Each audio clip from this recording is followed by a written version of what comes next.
Muito bem, vamos abrir a nossa Bíblia aqui, eu a coloquei aqui, e hoje eu quero ler uma passagem para vocês de um milagre que aconteceu.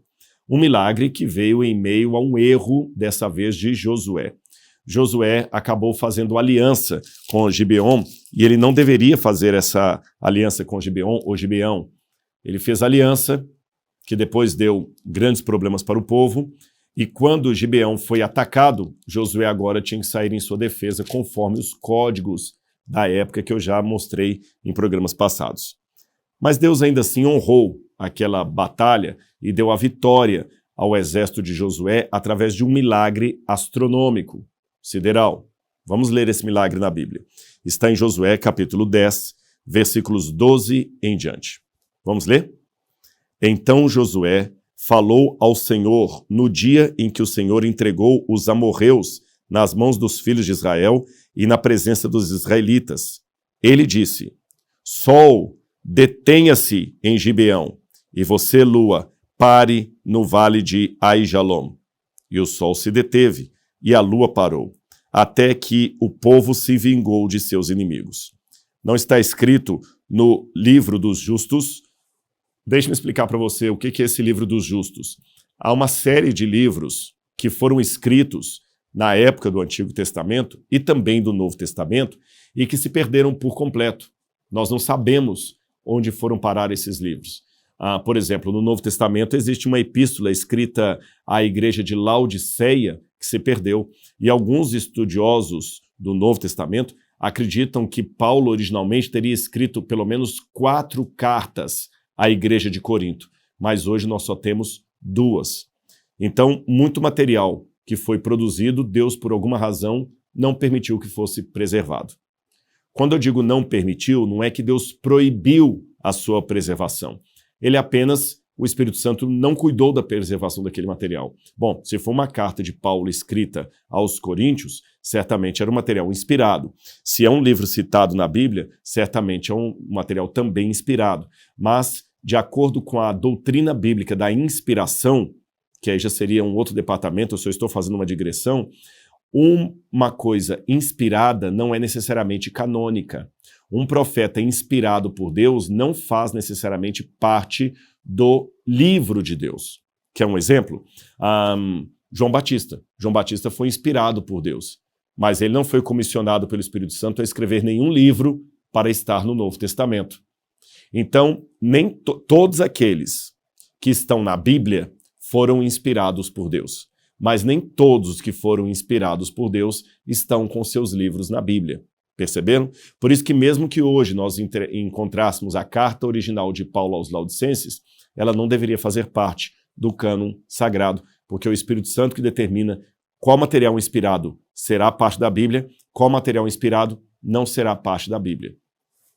Mais detalhes sobre isso eu posso, quem sabe, se você gostar desse assunto, você pode colocar nos comentários. Rodrigo, você não pode dar um curso também de teologia sistemática? Porque aqui nós estamos falando de teologia bíblica, né? Pegando o texto e explicando. A teologia sistemática é aquela que trata de temas teológicos, por exemplo, soteriologia, a doutrina da salvação, cristologia, a doutrina de Cristo, a hamartiologia, a doutrina do pecado, tem até a doutrina do pecado. O que é pecado na Bíblia? Eclesiologia, a doutrina da igreja. O que é igreja? Será que a igreja sou eu? Somos nós? Será que existe igreja verdadeira? Esse tipo de coisa assim, tá bem? Voltando ao texto bíblico. O sol se deteve no meio do céu e não se apressou a pôr-se por um dia inteiro.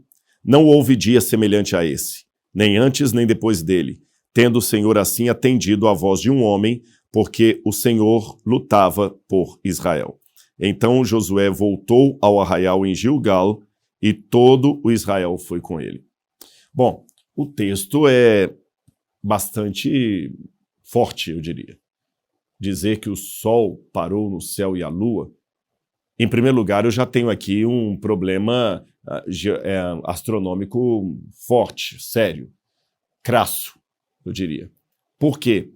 Porque a gente sabe que não é o Sol que está andando, girando em torno da Terra, mas é a Terra que está girando em torno do seu eixo e também em torno do Sol. Então a noção de dia e noite não é provocada pelo Sol sair de um canto e para o outro. é a Terra que está girando. Eu sei que se houver alguém que está me assistindo aí que namora com a teoria do terraplanismo, vai falar, não está errado, isso é uma conspiração da NASA. Eu não vou entrar no mérito da questão porque fugiria completamente ao nosso assunto. Mas eu vou desapontar quem for terraplanista dizendo que eu não tenho motivos para duvidar que a Terra seja redonda, achatada nos polos e que a Terra é que está girando e não o Sol que está girando em torno da Terra. Agora, é claro que do ponto de vista observacional, parece realmente que é o Sol que nasce num canto e morre no outro. Nós temos essa impressão realmente. Então, a partir de um ponto de vista observacional, ainda que eu não seja terraplanista, eu, pelo meu sentido ocular, eu tenho a impressão que é o Sol que está caminhando no céu, porque eu não percebo o giro da Terra. Então, quando a Bíblia fala que Josué pediu o sol detente no céu, isso aqui não vai contra a noção de inspiração. Há algumas pessoas que pensam que a Bíblia, por ser inspirada por Deus, ela não pode conter nenhum tipo de equívoco, nenhum, senão ela deixa de ser a palavra de Deus, ela tem que ser perfeita. Bom, vamos com calma.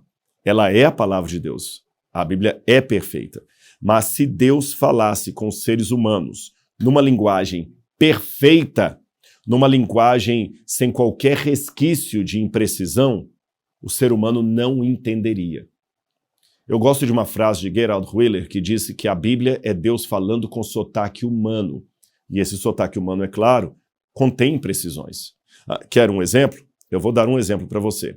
Aqui no Brasil nós costumamos dizer assim, eu já vou embora. E o outro, vá com Deus. E o outro fala, fique com ele também. Quando você diz vá com Deus, não é uma linguagem precisa, porque dá a entender que Deus não está lá ainda, você está indo com ele. E quando o outro responde, fique com Deus, também não é uma linguagem precisa, porque parece que Deus ficou, não foi comigo.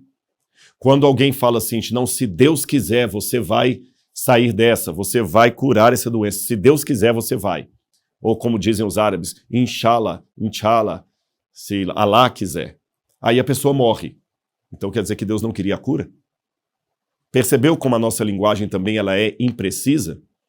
Nós, até mesmo os cientistas, por mais que o cientista seja refinado na sua linguagem, na descrição exata da realidade, os cientistas continuam chamando de átomo o que não é átomo, porque átomo significa não divisível, atomei. E todos sabemos que o átomo é sim divisível. Ou seja, até nos livros de ciência, a linguagem não é tão precisa assim, porque se ela fosse, o átomo não deveria se chamar átomo. Os historiadores dizem que Jesus nasceu no ano 4 antes de Cristo. Como assim? E que nós estamos no ano 2023 depois de Cristo. Mas se Jesus nasceu antes de Cristo, como estamos 2023 anos depois de Cristo? E como Jesus nasceu antes de Cristo? Os mesmos historiadores também chamam os nativos das Américas de índios. E bem sabemos que esse é um erro pentencenário, porque tanto Cabral, aqui no Brasil, como Colombo, chegaram acreditando que aqui seria a Índia, por isso chamaram os nativos de índios, mas nenhum dos nativos das Américas eram índios, porque eles não eram da Índia, aqui era um outro continente. Então, se mesmo na ciência, na história, na linguagem do dia a dia, nós usamos linguagem imprecisa, e isto não é motivo para ninguém duvidar da nossa palavra, por que a Bíblia, que foi escrita, inspirada por Deus em linguagem humana, não poderia ter esse mesmo tipo de imprecisão? Cuidado, eu não estou com isso dizendo que a Bíblia não é confiável no que diz respeito à história que ela apresenta, no que diz respeito às doutrinas que ela apresenta. Não, Deus não permitiu que essa linguagem humana imprecisa fosse motivo para, quem sabe, danificar o conteúdo profético, doutrinário que Deus ia colocar. Ou seja, a profecia, a doutrina que a Bíblia apresenta não foram de maneira alguma prejudicadas pela linguagem imprecisa da humanidade. Porém, se Deus não usasse essa linguagem imprecisa, nós não compreenderíamos. Ficou claro isso para você?